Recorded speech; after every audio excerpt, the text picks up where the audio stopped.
Assalamualaikum warahmatullahi wabarakatuh. Perkenalkan, nama saya Lisa Pancendriani dari Universitas Muhammadiyah Cirebon.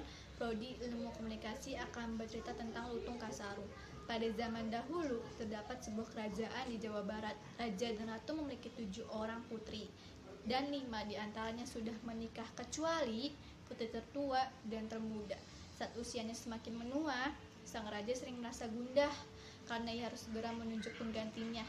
Sang raja bisa saja dengan mudah menunjuk putri tertuanya, Purbararang, tetapi ia ragu karena putri sulungnya itu mempunyai perangai yang buruk.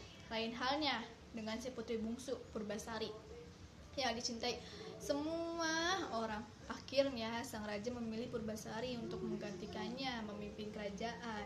Mengetahui hal ini, Purbararang geram bukan main, karena ia sudah lama menantikan saat bisa menjadi pemimpin kerajaan bersama tunangannya yang bernama Indrajaya.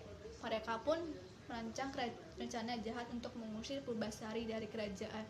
Mereka menaruh racun ke dalam makanan Purbasari yang menyebabkan sekujur tubuh Purbasari dipenuhi ruam dan gatal-gatal. Termakan hasutan Purbararang, sang raja akhirnya mengutus agar Purbasari diasingkan ke hutan. Dengan sabar, Purbasari menerima hukuman itu dan tinggal di sebuah gubuk buatan salah seorang patih di dalam hutan. Di hutan, kebaikan hati Purbasari menarik perhatian semua hewan, dan mereka semua hidup bahagia.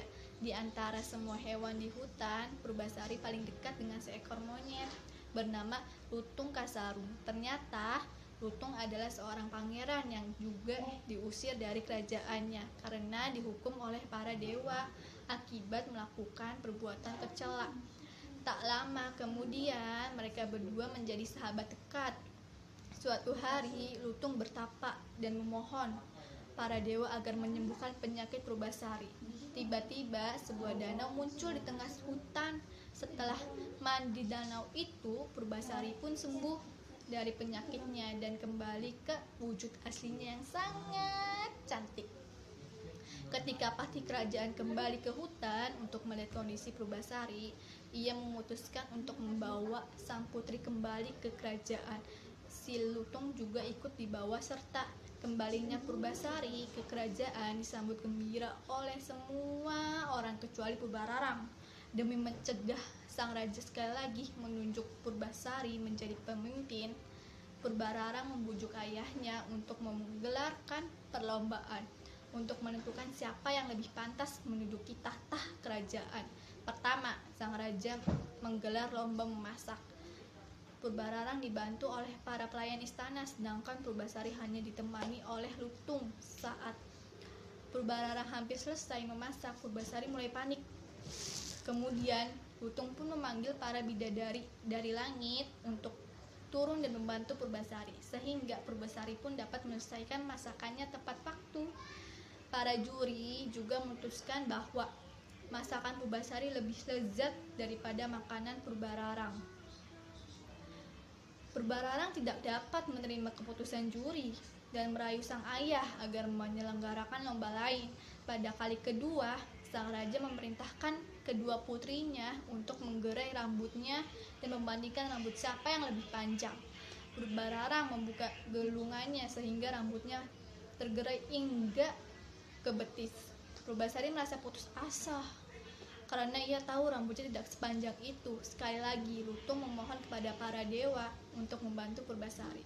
Saat Purbasari membuka gelungannya, secara ajaib rambut indahnya terurai hingga menyentuh mata kaki. Setelah 2 kali dikalahkan oleh Purbasari, Purbararang semakin marah. Ia berkeras agar sang raja memilih siapa di antara mereka berdua yang memiliki tunangan paling tampan. Purbararang percaya diri karena tidak ada pria di seluruh kerajaan yang setampan melebihi tunangannya, Indrajaya. Purbasari hendak menyerah karena ia tidak memiliki tunangan. Melihat ini, Lutung berdoa lebih keras lagi, memohon dengan sangat kepada para dewa untuk mengampuni dosanya di masa lalu dan mengembalikannya ke wujud asli. Sebagai manusia, melihat kesungguhan doa Lutung, para dewa merasa tersenyum dan mengabulkan doa si Lutung. Tiba-tiba saja si Lutung berubah dari seekor monyet menjadi seorang pemuda yang sangat tampan bernama Guru Minda, jelmaan para dewa. Langsung saja semua orang yang menyaksikan setuju bahwa Guru Minda jauh lebih tampan daripada Indrajaya. Sang raja tidak lagi menghiraukan protes dari Purbararang dan segera mengumumkan bahwa Purbasari dan Guru Minda lah yang akan menggantikannya sebagai pemimpin kerajaan. Semua orang bersukaria menyambut kabar baik ini. Sekian dari saya. Wassalamualaikum warahmatullahi wabarakatuh.